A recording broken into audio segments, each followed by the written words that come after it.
To your first question, which is the allegations, the petition against me on by a certain northern group, which has to do with the conduct of my office as the chair of the local content committee. I would first say that the allegations are baseless, but as they are hampering on my integrity, I am glad to throw some light on it. The first allegation there was on the misappropriation of the funds in the account and withholding the interest, as it said. I would like to say this, that when I resumed as chair, I have the bank statement here. It's the Sterling, it's an account under the name Senate Committee on Local Content, and the account is with Sterling Bank, and the account number is 00662082209.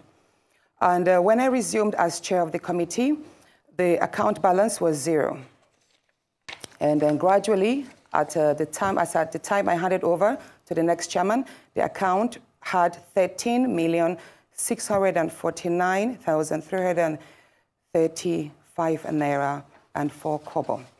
And I will say this, the first month after my resumption, the clerk of the committee, whose name is well listed there, probably the lady who is behind this petition, Mrs. Edith Aja, she approached me in January and said, oh, the first month's payment has gotten in. And I was like, what do you mean by that? She told me that every month, every committee in the National Assembly receives 950,000 naira as running or operational costs. And so that I said, okay, what is the money supposed to be used for? She said, for logistics, mail dispatches, whenever refreshments for meetings that we have, you know, and all that. I said, okay, so if 950,000 naira has hit the account, we are yet to call for any meeting, so I think leave that money there, or is there a problem? She said, yes, the trend or the norm is that if there is no event or happenstance that utilizes the money, we are supposed to share the money. I said, how do you mean? She said, the money is usually shared. I, as a chairperson, I would take a part of it. I'll give some to my deputy, and the rest of the money will be shared amongst the staff of the local content committee. And I was like, did you say that is what happens? She said, yes, that is what my predecessor did, and that is what happens in all the committees in the National Assembly. I said, well, you know what? That money, if it's meant to service the operations of the committee, it's not meant to enrich my pockets. It's not meant to enrich the pockets of the staff. I would not want to collect this so-called impress. So I would advise that you keep that money in the account and we build the money, we use it for whatever it's needed. If we have to buy office equipment, print stationaries, then we use that money. And I promise this, and the bank statement is here. Anyone who has access to it, I have called the account number. You can check. We have gradually built the account. We use there was a time I approved the money last year for the purchase of a printer because it made no sense that we kept on spending so much money printing outside. I was like, you know what, let us have a printer in-house. We bought a printer. We also have printed lots of materials, but basically the money, I never took a kobo out of that in the name of impress. I never gave my deputy then, who is Senator Dafinone, any impress. He can verify and attest to that. Neither did I allow any of the staff to take any money because that is taxpayers' money and the money was meant to service the office. Now, the second allegation there is that, oh, but by the way, it would impress you to know that ever since I left office, the money has been withdrawn by the clerk. About 5 million was withdrawn. And 2 days after my removal again, 4.9 million was withdrawn. So as at today, the bank, that account that had 13 million has only 123,000. Now, the second allegation there is that I harassed the clerk, and I called for the CVs of the staff. Now, this is it. I believe in, I believe that the committee was set to oversee the operations of all the IOCs and the national industry players, and to also strengthen in-country capacity with regards to the oil and gas sector. So such a committee needs the services of lawyers and auditors, because we have to look at a whole lot of accounts and how monies are being spent, monies that are due to strengthen the educational and training sectors, how they are being spent. So one thing, again, the clerk told me was that we needed to deploy the services of an external consultant. And I told her, I was like, why do we have to deploy the services of an external consultant when we have in-house staff? The Committee on Local Content had about 10 or 11 staff at the time. And I was like, we should be able to do this job ourselves. I am a lawyer. I can do my own part wherever one needs to refer to the Constitution or to the Act as it may. And I believe we should have supporting lawyers, we should have auditors, we should have accountants amongst the staff. So I asked her for the CVs so that I could look, and then amongst them I can write to the clerk of the Senate and say, you know what, can you swap this person, because I want to have an effective team to operate. So if that is what they say, harassment, then so be it. And as for the rest, they mentioned I harassed NLNG. Excuse me, please. Natasha, I harassed NLNG. Natasha, for the want of these companies will write and act and defend. For the want of time, the second question I ask is, then what transpired on the Senate floor? Second question, and why is there always a tiff between you and the Senate President? So those are the two. You can put both together. Of course. Why is there always a fight between you and the Senate President? Of course. That was on the sitting arrangements. I think it was a Thursday, last Thursday. I walked to the chambers early before sitting. I signed the book. Please, can I have some water, please? Sorry, travel. Where is it? Oh. Okay, we'll just wait to... I flew all night, so I'm kind of drained. Okay, so... Yeah, as you were saying, yeah. The sitting arrangements. I walked into the chambers that morning. I signed my attendance sheet, and I was walking straight to my usual seat, which is the last seat by the door, like at the topmost last seat by the aisle. So, and then I was told by one of the sergeants at arms that, oh, ma'am, that is no longer your seat. You are now sitting at the far end there. And I was like, since when? They said, well, that's what the Senate President instructed. I was like, I was in chambers yesterday, which was Wednesday. I've not been notified. Why did you change my seat? What reason? I'm comfortable here. I'm okay here. I wasn't notified to that. So I was upset. And then I said I refused to move to the new seat. I don't even know what the new seat is. I don't even know the number. I don't know. But they told me it was the last seat, appointed the last seat at the far end. So then the procession came. The president walked in to the seat, and then the rest was shown online. I was already told, by the way, that I should gently move. Some senators messaged me that I should please adhere to the change and move to my seat, because that was a trap, a setup. And I was like, I was trying to understand what trap, what setup. At that point, the minority leader, Senator Akpabio, walked up to me, and he told me, Natasha, please just obey, just go to that seat. And I'm like, no, sir, you are my leader. You should speak for me. I am not aware that my seat has been changed. And I believe I should be given a chance. Maybe they should explain to me why my seat was changed. Maybe I can also explain why, if they could maybe consider leaving me here, that I'm not moving. He said, he pleaded with me that I should please move to the other seat and not explain that we could address it later. And I said, sir, I have hit these chambers, I have complained, and you have witnessed several of my privileges, me being maligned several times, and you never stood up for me.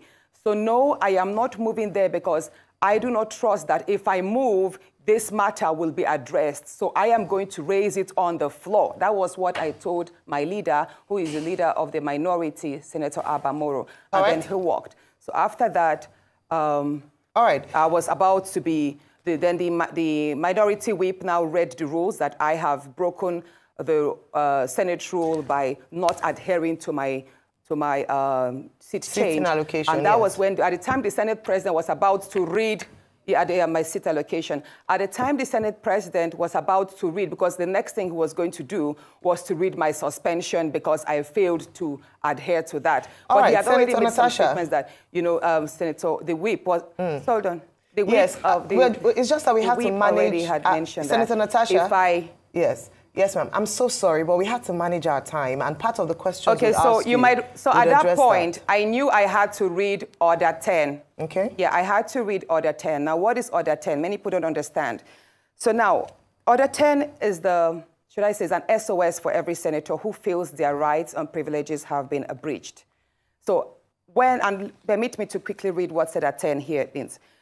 Any senator may rise at any time to speak upon a matter of privilege suddenly arising, and he shall be prepared to move without notice a motion declaring that a contempt or breach of privilege had been committed. Now, here it is. It does not say I cannot read that order in that place. Like whenever a senator feels that their rights have been trifled upon, I have the right, even if I'm laying on the floor, wherever a senator is in that place. This order book does not say Order 10 should be read from a particular seat. Okay, Senator Natasha, let me come in here. I have no right to speak here, from that Senator seat, Natasha. that I should speak from my new seat. Yes. The Senate President aired, hold on please, this is a very important point. Okay. The Senate President himself made a mistake by not allowing me to speak on that Order 10, because it says here, and let me mention number 11. When a matter of privilege Senator Natasha, I'm going to have to come in here. Senator Natasha, I am going to have to come in here. Thank you so much. Yes, please. You'll have more time to explain, but we have such limited time and we want to get as much out of this interview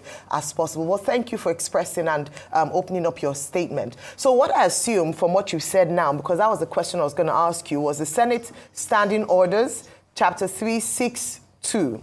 A senator may only speak from the seat allocated to him, provided that the President of the Senate may change the allocation from time to time. So what you're saying is that Order 10 trumps Order 6.2 in terms of your ability to speak. But you can respond to that after I ask this question. Based on that, you make allegations, or you made allegations last week, Thursday, in the chamber saying that you've been maligned. In fact, you said to the Senate President on the floor, in the chambers, that you are not afraid of him. Can you share or expatiate on what you mean by that? And when you had a follow-up interview, you were talking about how some of your privileges were deliberately taken away from you. What was the motive behind this? And then finally, is this exclusive to you alone? Or is it just because, I mean, there are many things that have come up because you're a woman, there are only 4 women in the House, you and the Senate President have personal altercations that have now appeared in the chambers. Is this the privileges being withdrawn from you exclusive to you alone, and why do you think that is? Now, thank you.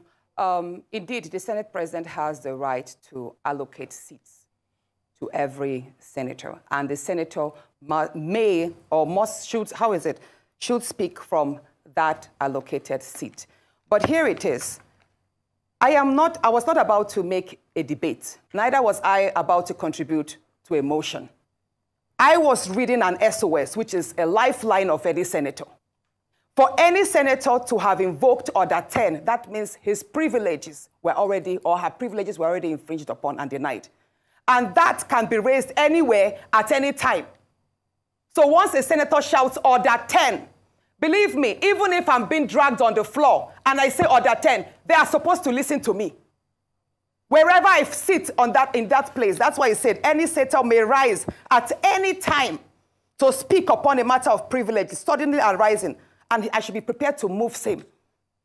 So in this part, the Senate President, once I raised Order 10, he ought to have allowed me to speak, and then he could have maybe taken his own discretion to overrule it, or move that complaint to the Ethics and Privileges Committee. But the Senate President failed to do that. Instead, he ordered that the Sergeant at Arms should move me out of the chambers and prepare for my suspension. Okay, next question. Now, you're talking about my outburst. Yes, please.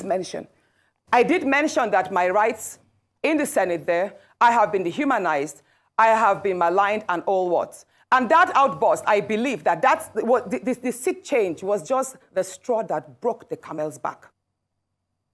A lot has been going on. And you asked, I'm just going again, trying to mix up the question.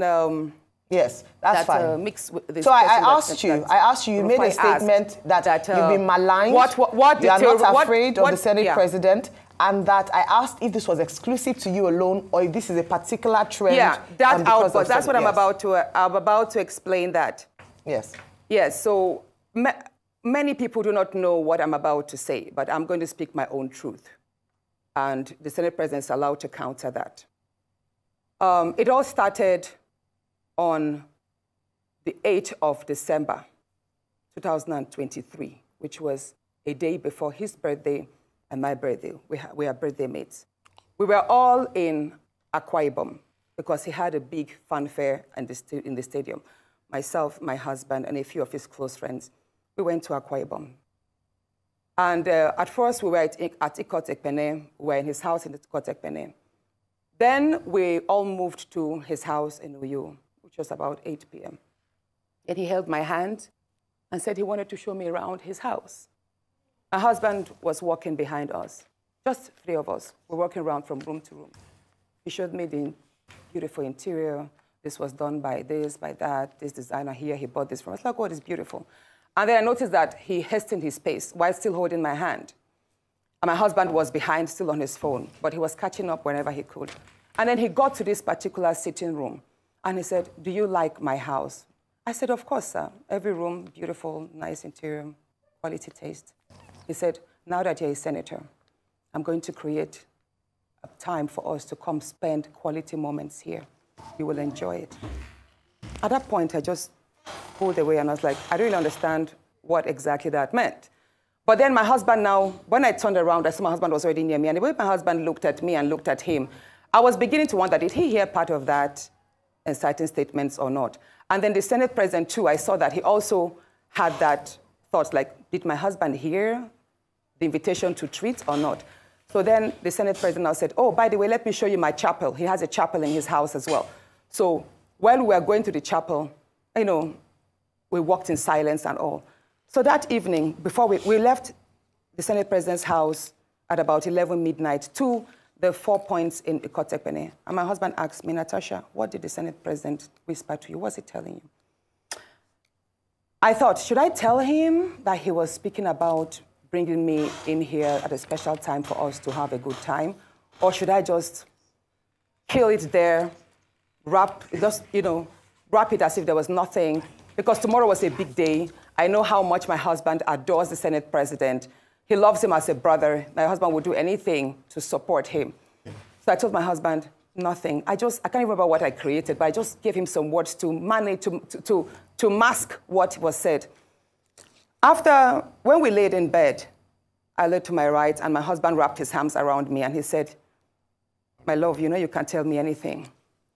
What did the Senate President tell you? Again, I was like, don't you believe me? I said, nothing. Nothing. Moreover, it's my birthday in a few minutes. Let's just be happy.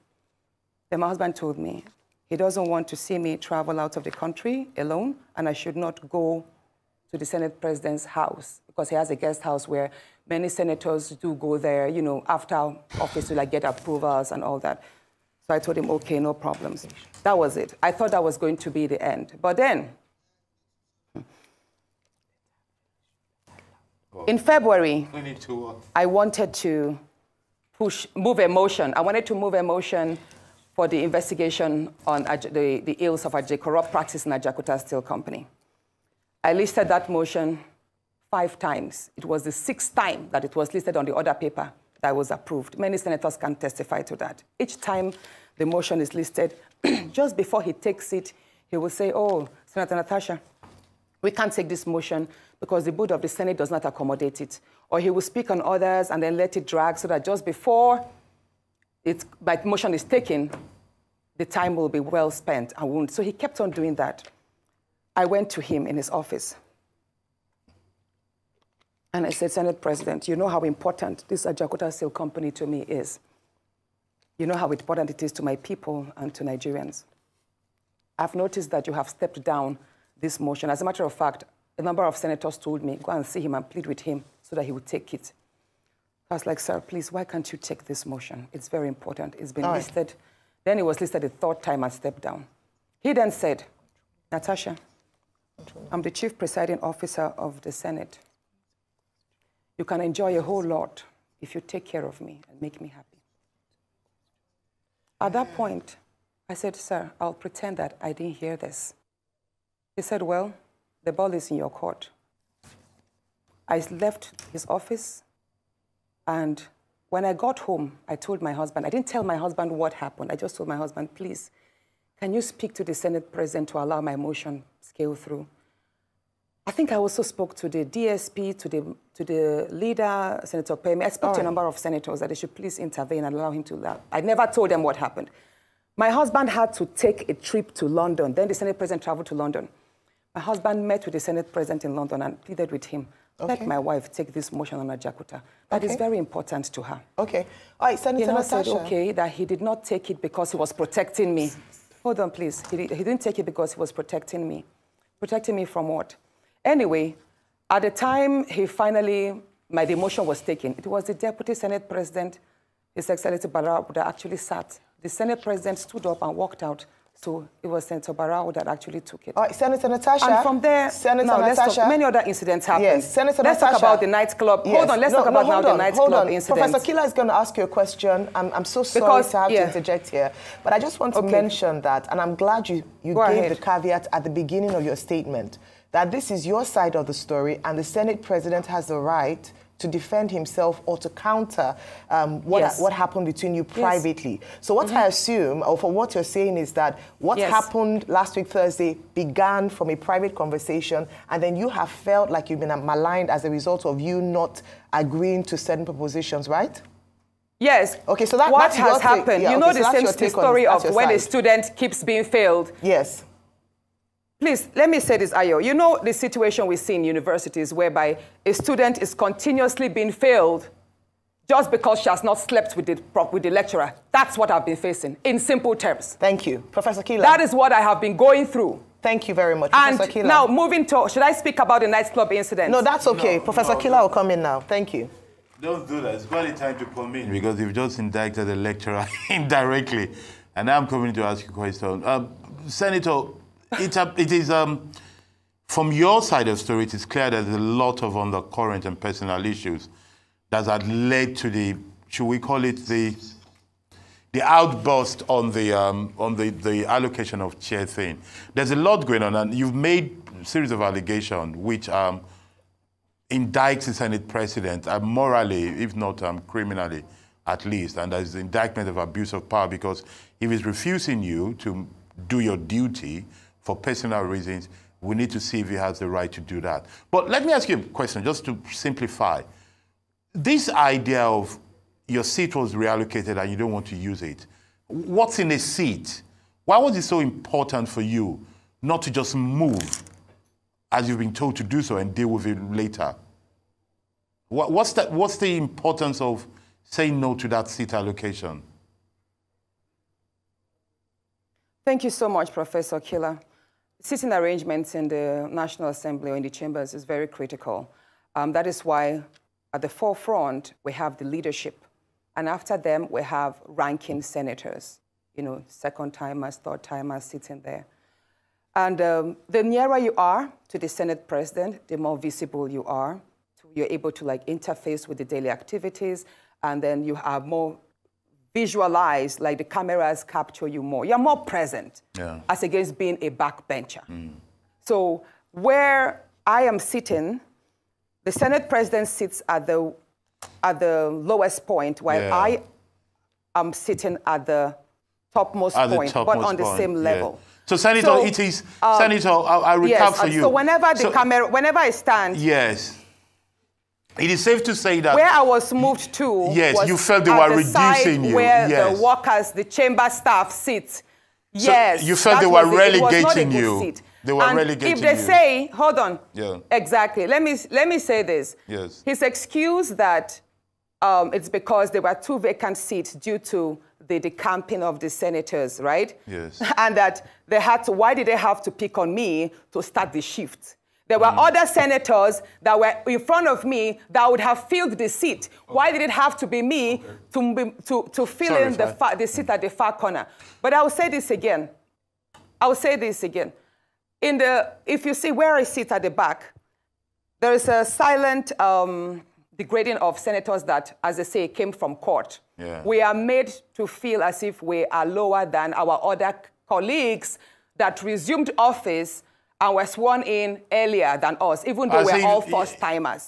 Do you understand what I'm saying? Yes. I remember when I asked, initially, I asked why I was not sitting amongst my other first-time colleagues. Yes. And I was told that is because you resumed 6 months later. So it's almost like a punishment because I resumed 6 months later. Therefore, I have to sit or take seats or wait for my other colleagues whom we all ran elections with together and won together, even though we were rigged. So Senator, we were made to sit at the back. So after me, it seems clear to me. Senator Akpabio, who came 2 weeks after me. Yes. So it seems to me, from your own narrative, straight from your own narrative, that you feel victimized and you feel you're being treated like a second-class senator in that place. Let me ask you a question based on your own narrative. Please, I have a very important... No, but very quickly, you're going to say, let me just ask you just this question. Professor. Yes, just this very question. Do you feel that other senators in that house, male or female or different party, do you feel that they're standing up to what they ought to be doing, or do you feel they are also, with their silence, complicit with your victimization? I want you to judge the whole Senate, 109 men and good women. No. Okay. You don't feel they're complicit, and you don't want to... Now, here it is. I have enjoyed tremendous support from my colleagues. And the fact that a number of my colleagues have not spoken out publicly in my defense or criticize what has happened does not mean that they do not visit me privately at home or they do not call on me to give me words of encouragement. Why they are yet to come up openly and criticize the activities of the Senate President, probably that's best known to them. However, one question I have been asked a number of times is, why are the women silent? Why are the 3 other women silent? Yeah, so why, Senator? Why do you think they're silent? The day I filed the suit of defamation, the suit that sexualized, whereby the Senate President's SLA on new media, Mr. Patrick Mfong, sexualized me by addressing my attire as being transparent, and that the only thing I know how to do is to wear pancake to the chambers. So when I filed that suit, Senator Ireti Kingibe, hold on, Senator Ireti Kingibe, Senator Natasha, and Senator we're low on time, 3 women who send messages to me that they do not support the litigation. And none of them have called, apart from Senator Ireti, that called my husband to tell me to withdraw that suit and all that. And my husband charged her that you were the same person who had come to the house to tell him that the ST was hitting on his wife sexually. So why are you now against my wife standing up for her rights? So let me tell you something, Mr. Which nobody knows. No, Mr. Rufai, please allow me to say this, please. Please go ahead. Can I say this? Please yes, please go ahead. Please go ahead, Senator. Please go ahead. Now, at the nightclub incident, I believe that was not a slip of tongue. That was not a slip of tongue. He has a number of times told me that there are various ways we can have fun. If we travel, he has a way of making the whole house, the space. He can basically create a party in the space. Do you understand? Like a nightclub in the space and would have fun and all of that. So that nightclub incident statement was not a mistake. It was more like out of the abundance of the heart, the mouth speaketh. But let me say this. The day before please, Rufai, let me laugh. Go ahead, Natasha. Go ahead, Senator. Please go ahead. Let me speak, please. Please go ahead. Please go ahead. If you don't want me to speak, I'll walk out and complete this on my Facebook, please. Please go ahead. We're trying to Natasha. manage time, Senator, but go ahead and finish it quickly. We're trying to manage time, but please go ahead. The night, or should I say that morning, early hours of the morning that he apologized, which was 23rd of July, 2024. That was the morning he apologized. So the night I have it printed here. I have the screenshots of the phone call. It was 14 minutes past midnight when my phone rang. The leader of the House called me, Senator Michael Bamidele Okpeyemi called me, and he said, Senator, how are you? I said, I'm fine. He said, you know, in the wake of all of this rancor, if the Senate President goes down, I will go down too. And I said, what do you mean, sir? At that point, I woke my husband up because he had fallen asleep before me. I said, are you calling me to threaten me? I could hear murmurs from the Senate President. I could hear the Senate President's voice at the background because I could tell he was on speakerphone. He said, no, I'm just telling you that, you know, there's a whole lot of attack on the Senate President, and if things go down, if he resigns or something happens, I should know that I'm going to be held responsible, and I also go down. At that point, I started shouting. I was like, you can't call me at midnight and threaten me, sir. You can't do this. And mind you, I was actually surprised because the leader of the House is someone I respect greatly. He's a very good friend. He's a very calm person. And I believe, I'm saying it, that if he actually as he made those statements, he probably was told to do so. So I dropped the line. And then I dropped the line. The first conversation was just 2 minutes, 33 seconds. Then my phone rang again at 26 minutes past midnight, that same day. And then it was the same call, Senator Akpabio's line, but then it was the Senate President's voice. He said, Princess of the Senate. That's how he calls me casually. You know, I've been attacked. My wife has not slept for days. She's been crying. She's received lots of insults, all because of you. I said, no, sir, it's not because of me. It's because of you. I didn't force you to order that statement. And I did not call on the support I received from Nigerian women. So don't blame it on me. Say, no, he's telling me this because the Dane of Agbo, I think he's a king in Agbo in Delta State. So the Dane of Agbo spoke with him and told him that he, that's the Senate President, was the most hated politician in Nigeria at that point. Mind you, that was a few days to the protest. There was this end bad governance protest on the 1st of August, and this incident happened like a week before. So he said the Dane of Akbar told him, Mr. Senate President, you know, your rating is all low. You're one of the worst. You're one of the most hated politicians now. So I would advise, he said the Dane of Akbar advised the Senate President to leave Abuja because if he is caught in the middle of the protest, he could be attacked by the Nigerians. I said, so why are you telling me this, sir?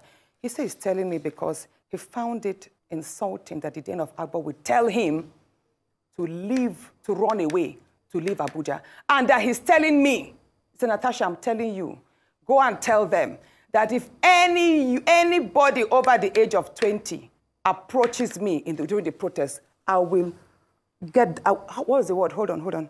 I will take that person down. The Senate President told me over the phone that based on the advice that the Dane of Akbar gave him, that he should leave Abuja in the wake of the protest so that he will not be caught and probably will not be approached or attacked by the youth. He said, Natasha, I have the capacity, I'm number 3 citizen. If anybody over the age of 20 dares to confront me, I will take that person down. That person should dare me with his life.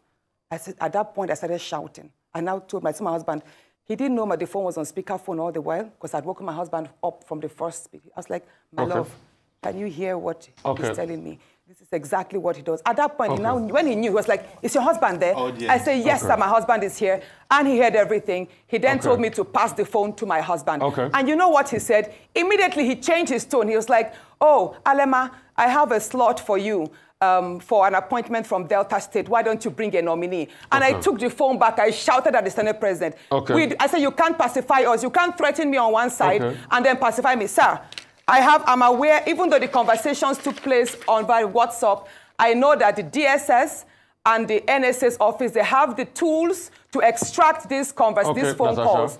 And I'm going to publish if, yes, sir. Okay, Senator Natasha, thank you. So and he told me that, well, all you want, hold on, please. He then told me that, Oshay, all I want is an apology. He would apologize on the floor that morning and that he expects me to accept it. So all that morning, when I walked in, I was already threatened. I was already petrified.